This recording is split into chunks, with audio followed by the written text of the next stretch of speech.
Library. My name's Miss Carol. This is going to be so much fun. Today with our after-school program, we are cooking. We are going to make cutout cookies. And then remember, next week, the day the video goes on, you could come in and pick up, we have limited supplies, your own cookie mix and a cookie cutter, and make these cookies at home. So we are also going to talk a little bit first about food safety. And Miss Carol already did these things because we're doing the video. And the first thing is whenever you cook or bake, you need to wash your hands. So remember to wash your hands with soap and water really well and dry them off. And then the next thing to do is make sure you have all your ingredients out. And your butter should be at room temperature, which Miss Carol's butter, I already did that, and I melted it ahead of time. You can kind of see what it looks like. And then the egg, you should make sure that you wash it and that you have that on the counter for maybe 10 minutes or so. The eggs work better when you're baking and cooking when the egg has warmed up a little bit and there's room temperature. Make sure you wash the outside and then dry it off on a paper towel. Okay, so, and the other thing you need to remember to do is make sure your work area is clean. And so I had already washed this work area. We're going to be rolling out with our rolling pin in a little bit. And I already did that with soap and water. Okay, make sure your cooking area, baking area is clean. Okay, and then make sure you have all your ingredients.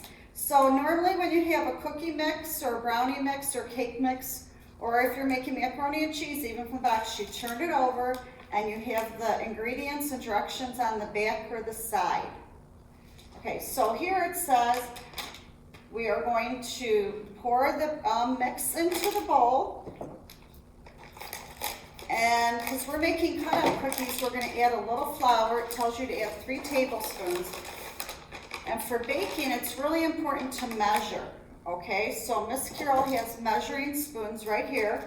And this is tablespoons, and so the abbreviation is TBS. So it says to add 3 tablespoons. So you're going to put it in, and then just a little trick, you take it here,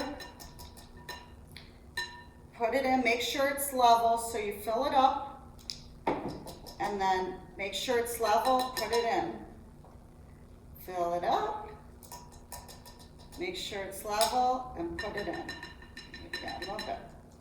Okay. So I'm going to double check our directions. So it said, for cutout cookies, stir the flour into the mix and add the melted butter and egg. We already have the melted butter. I'm going to start that stirring, and then we are going to add the egg. And to crack an egg, probably the best way to do it is on this, a bowl that's sturdy. Plastic is a little harder to crack an egg on, so if you have a bowl that's glass or metal, you're going to take the egg, hold it securely, do a little crack, you have the dent, and then you put both thumbs work best, and you're going to push on it and hold it over the bowl that you want it to go into, and there you go. Ta-da! We have our egg. And then we're going to stir everything up, and we're going to get our dough. So when you have a cookie dough, you got to stir for a while. You got to make sure everything's moist, okay? And all the ingredients are combined. These are going to be so fun. We have some heart-shaped cookie cutters, bigger ones and small ones. It's going to be fun. And then we were talking about decorating also, because decorating them is a lot of fun. And you can kind of see here, I'm just stirring and stirring. And the butter and egg are combining with the flour and the cookie mix. So if you make cookies from scratch, you can use a scratch recipe. We used a pouch. And also, if you make them from scratch, you would probably have flour and baking soda and salt and some granulated sugar. And of course, butter. You always need that butter. Okay. So it looks pretty good. I'm going to double check the directions. That's always really good. I didn't bring my spatula, but you'll have some mix. You can just use, I have a plastic knife to scrape off the spoon. And then you give it another stir. And I'm just gonna double check. So I always, when I bake, Miss Carol, I like to double check the directions because you don't wanna go all the work and forget something, right? So it says, stir the flour into the dry cookie mix. We did that. Add the melted butter and egg until soft dough forms. Then we're gonna roll it out to a floured surface. Put it on an ungreased cookie sheet. So it means you don't have to add any extra spray or shortening on the cookie sheet. Okay, so let's see. We're gonna give this a go. And there we go. You can kind of see what the cookie dough looks like. I'm gonna bring that up a little bit. And you got the dough right there forming. There we go, see? And then what Miss Carol might do, because I wash my hands,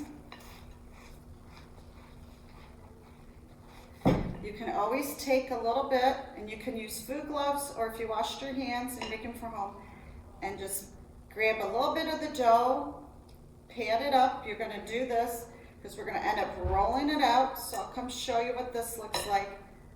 So you don't wanna roll all the dough out at one time.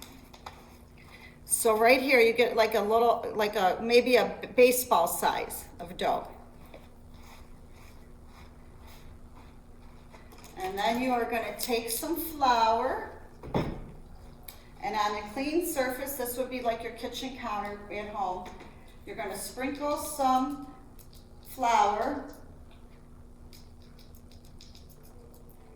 onto the surface, and then kind of just spread it with your hands, pat it down.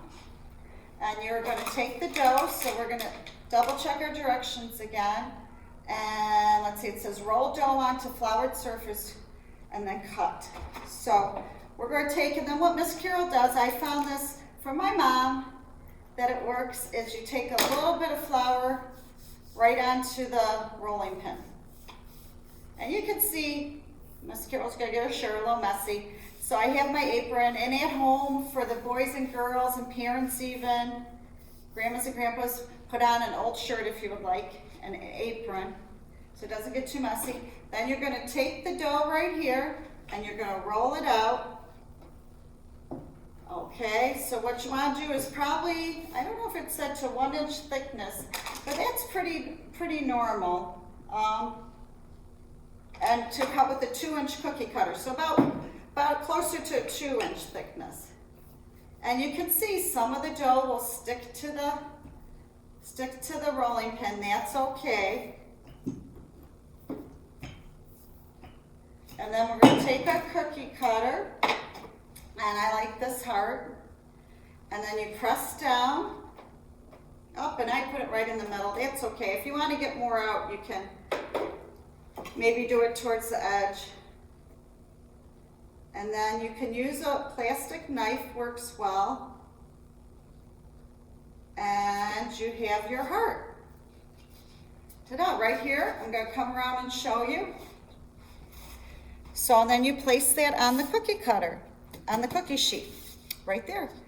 So that's what you would do, is you would keep rolling the dough. So you could take the dough back in if you don't have room, but we have room here for one more out of this thing. You press down hard again, and you're gonna get that cut out. Ooh, this is fun. Yep, and that one fell apart a little bit. Sometimes it happens. So what Miss Carol's gonna do is I'm gonna start over, and don't get discouraged if that happens, because it's part of cooking. And you might need to add a pinch more flour to keep the dough together. And then you would just roll out again. And you might need a little bit more flour back on the rolling pin. You can see the dough sticking a little bit, and that's normal. And what you can do as parents, you can make these for birthdays or special occasions. You can use cookie cutters. Hearts are year round, not just Valentine's Day. And you can also end up using maybe different things like letters. So it's a good way to work on letters. ABCs are numbers. They have those. There we go, that one worked out. And I'm just gonna go right in here. So see, the first time didn't work on the second cookie. Ooh, that one came out really nice. And then we have our second cookie. Yay! So now we have our decorating supplies. We have sprinkles, very nice ones Miss Linda let us use. So you would bake your cookies, again, follow the directions when they're done, and you bake them normally, and then you will ice them if you want to, frosting and sprinkles. If you don't want to ice them, you can put the sprinkles right in like this. So we'll make a few this way, and you just gently shake them. Whoops, got a couple clumps. Those look so pretty. Thank you, Miss Linda, for letting us use your sprinkles. And then you can see, I'll come around, and you can see they'll have the sprinkles. You can put the sprinkles on before you bake, but you can't put the frosting on. The frosting, you wait till the cookies are cooled, okay?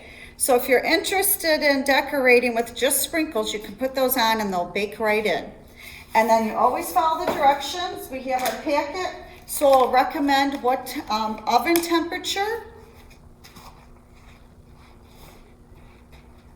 And then how long to bake them. Now everybody's oven is a little different, so if it gives you a range, so let's see here, it says bake heat oven at 375 and 350 if you have these non-stick pans, which is what Miss Carol has. So we would use 350 for my pans. And then it says bake 5 to 7 minutes, okay? So cutout cookies don't quite need as long as maybe like chocolate chip cookies. Ooh, which are yummy, yummy. And these are yummy too. So if it says 5 to 7, I would set the timer for 5 minutes just to make sure they don't burn, then you could always keep them in longer. So I hope you enjoyed our segment on cutout cookies, which you can use a package mix or a recipe, and you normally need a little extra flour. And I hope you enjoy it, and come see us at the library. Thanks for coming to our after school adventure club today with Cooking with Miss Carol.